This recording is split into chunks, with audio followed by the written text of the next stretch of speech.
افسانه چیل دختران. هر باره به وادی کولاب آیم، خیالم به دوره های خردسالی به افسانه های شنیدم می رود. افسانه ها بیشند، اکثری آنها به موضوع های سحرانگیز، به غارهای وهم‌آور، به دره و پشته های خوشمنظر، به تل و تپه های سبزپوش بخشیده شدند. در شاخه های چنارهای سر به آسمان کشیده خاولینگ گویا کبوترهای سفید آشیان داشته بودند که آنها را نمی دیدیم. کبوترهای سفید به دختران زیبا تبدیل می یافتند و آنها پریها بودند. افسانه های کانی نمکی خوجه مؤمن، کانی گزی خوجه سرتیز و دیاری مؤمن آباد گویا آخر نمی یابند. افسانه اندر افسانه، به مثل افسانه های 1001 شب، اما بعضیشان خیلی وهم‌انگیز که از شنیدن آن کودکان ترسانچک به وهم افتند. من باشم برای آنهای افسانه می گویم که بچه های جسور، دلیر و ناترسند. انا حالا همراهی همین گونه بچه هایی که هوسی افسانه شنوی دارند از راهی همواری شهر کولاب به جانب مؤمن آباد رو می آریم. تا مرکز شهرک راه هموار است. از شهرک مؤمن آباد به جانب افتابرا راه و پیراه های پرپیچ و تاب پیش می آیند. از بیراه ها شیب و فراس ها و ادیر و تپه ها گذشتن خیلی دشوار است. از دل دره صدای شرشره به گوش می آید. آبی صاف و به آلایش، ماهیچه ها از زیر سنگ های صده فسا بیرون می شوند، بازی می کنند. راه همان رو به نیشبی و بلندی های وهم‌آور آغاز شد. چرا ناهموارند راه؟ چرا ساکنان مؤمن آباد راه ها را تخت و هموار و منفرش نمی کنند یا فرصت نمی یابند؟ نه، آنها هم می خواهند راههایشان به مثل راههای شهرها چون روی کف هموار باشند.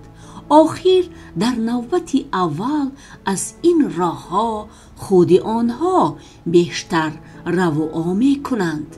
مردم قریب هر سال زحمت می کشند، به حشر می برایند، راه می سازند، اما گویا دعای رفته باشد که راهها هر سال باز ویران می شوند.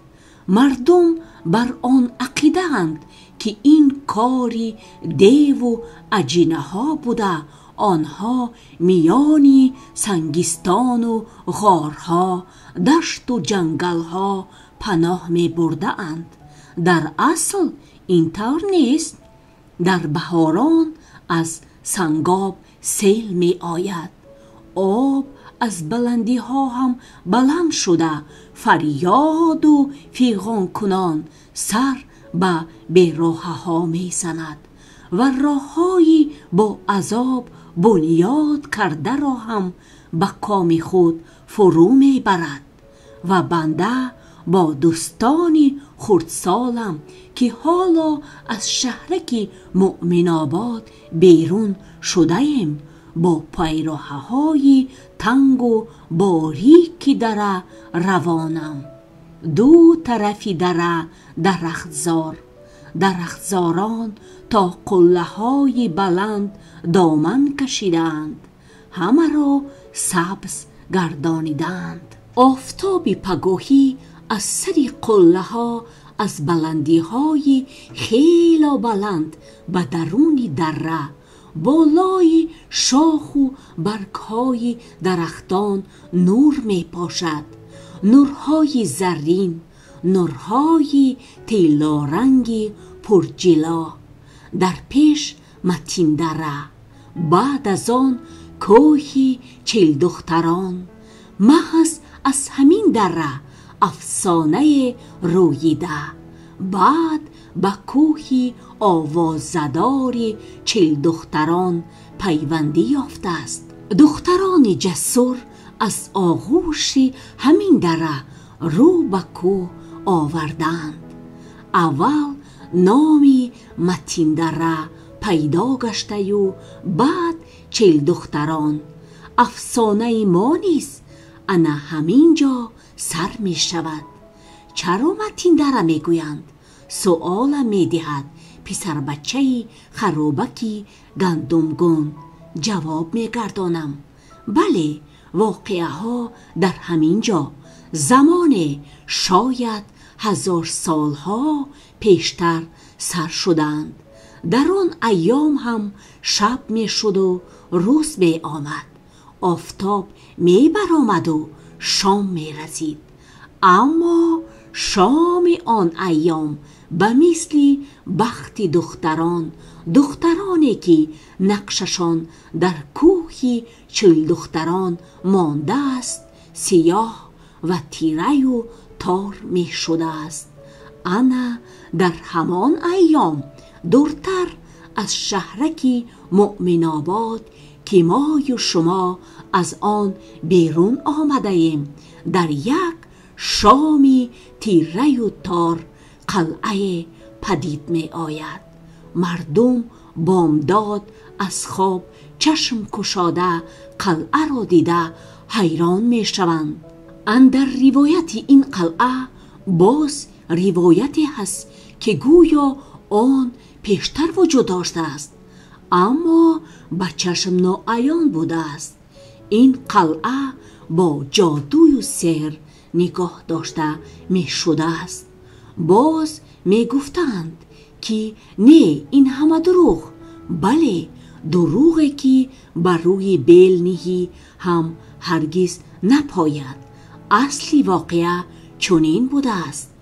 در آن شبی چهارشنبه در بین نمازی عصر و شام از کوه و پشتهای قلمروی خوتلان دیو و اجینه ها فرامده در کناری آفتابچینی خیطه مؤمن آباد غون آمدند. در دشت دیوها خیمه و چادرها کشیدند. بعد هو گفته همه به کوه چسبیدند. سنگ کنده سنگهای عظیم عظیم را به همواری کشانیدند. چی مگر برای دیو و اجینه ها سنگ کندن و سنگ کشانیدن دشوار است؟ اگر خواهند کوه را از بیخ و بونشان میکوچانیدند، زمین و آسمان را چپگردان میکنند. ها، دیو است آخر. خدا گوید غضب دیو نآید، الحذر از دیو، از غضب دیو.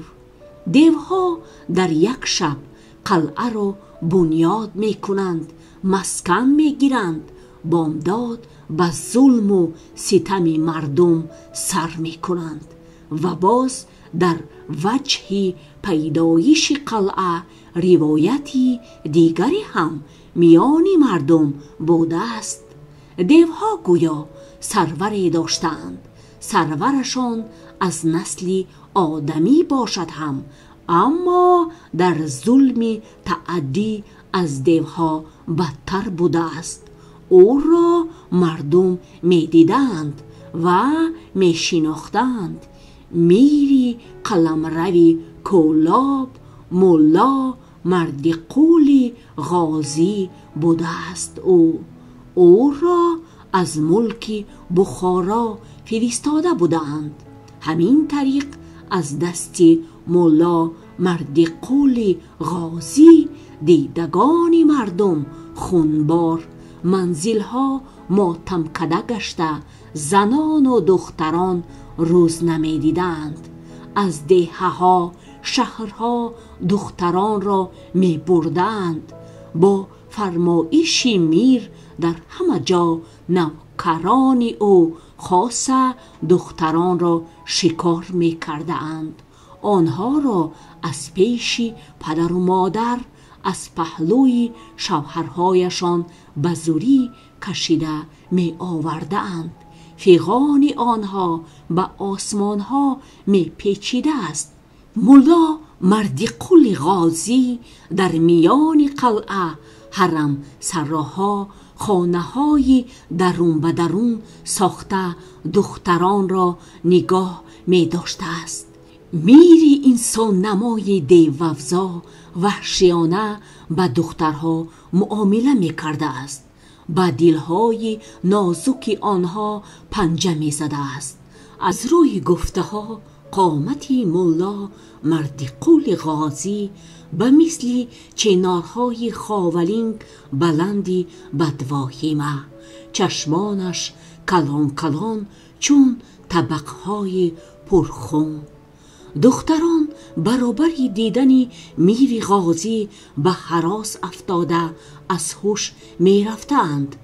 آن همین شکل و شمایل دیوسیرت کدام لحظه که می خواست دری حرم سراها، خانه های درون به درون را می کشاد و زیباترین دختران را به زیر چنگال می کشید، باز می آراست.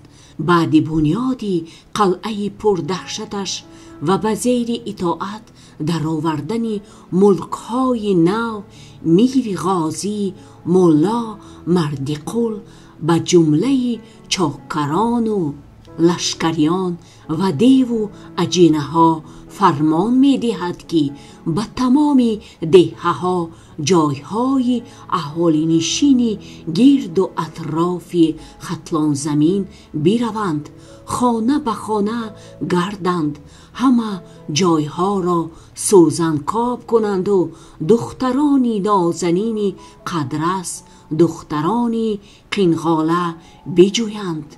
زنان و بانوان زیبا هم از چشمهایشان نباید پنهان مانند، بیارند آنها را یگان نفر نمانده حاضرشان کنند به قلعه، به درگاه میر غازی. و فرمان روایان 3 شب و 3 روز میژه به هم نزده دخترها را بیرون می کشیدند از کلبه های خویشاوندان، عزیزان و والدینشان به دامان قلعه، به دشتی به نظر به آخری تفسان که آفتاب گویا بالای آن پست فرامده بود می آوردند. دشت از جنس آدمی پور از زمین گویا آدم رویده. آن پدر و مادران یا نزدیکان دخترانی که مقابلیت نشان می دادند دخترانشان را به دم اجل سپردن نمی خواستند، حتما به قتل رسانیده می شدند. ولی با وجود این همه دهشت ها والدین با جگربندهایشان همراه بودند. از دشت از زیر قلعه نمی رفتند. از دیدن آدمی بسیار چشمها سیاهی می زدند. ملا مردغول میر غازی در حلقه پاسبانهای خاصه از دروازه قلعه بیرون آمد. یکتای زربافتش را با تن و توش کوه مانندی او موافق دوخته بودند و شیرازه های لب داری جیلکش از بالای کفش های او به زمین می رسید. سر و مویهای پریشان او میانی کتفانش مثل غرمی بیده خشک بلند و وهم‌آور می نمود. میر با همین شکل و شمایل از میان دختران می گذشت. چشمان وحشتبارش سر تا پای آنها را حریصانه نظاره می کرد و با ایمای و اشاره های او دختران باز به گروه ها جدا کرده می شدند و میر فرمایش می داد فلان گروه به بخارا، گروهی دیگر به چین یا به هند برده شوند. بعد دختران را از نزد خویشاوندان و والدین چاکران میر کشاله کنان می بردند و این لحظه های دهشتناک ودای یک عمری و آخرین موردهای دیداربینی آنها به همدیگر بود. قیامت در سر آنها برپا می شد. میر نزدی یک گروه دختران که از 100 نفر زیاد بودند و همه از حد زیاد زیبا و دلربا می نمودند ایستاد. آنها سواره بودند، در خوان زین با یک وقار می نشستند. آلو چشم، آهو نگاه، نظر بلند بودند. اکثری دخترها ساق پایهایشان به تنه اسبهای بادپا گویا سخت چسبیده و اسبها معطلی یک اشاره که تا مهمیز بزنند و از جای بجهند و به پرواز آیند. به این درجه زیبا دختران را ملا مردقل میر غازی اصلا ندیده بود. چی ذاتی آنها؟ از کجا؟ از نظاره این پریچهرگان چشم کنده نمی توانست. دیدش خیره می شد. گویا راه گم زده بود و عقل و هوش باخته. معقولند این پریچهره ها به جناب عالی؟ سوال شنید از وزیری دستی راست. از کدام ملکند این پریزاد ها؟ نخواد که از خود تلان باشند یا از ملک دیگری یافته آورده اند؟ نه جناب میرم، از خود تلانند. همه‌شان از یک آبرو، از دهه های خیمچگان، مامندیان، شغنان شهر سر کردیم جناب میرم.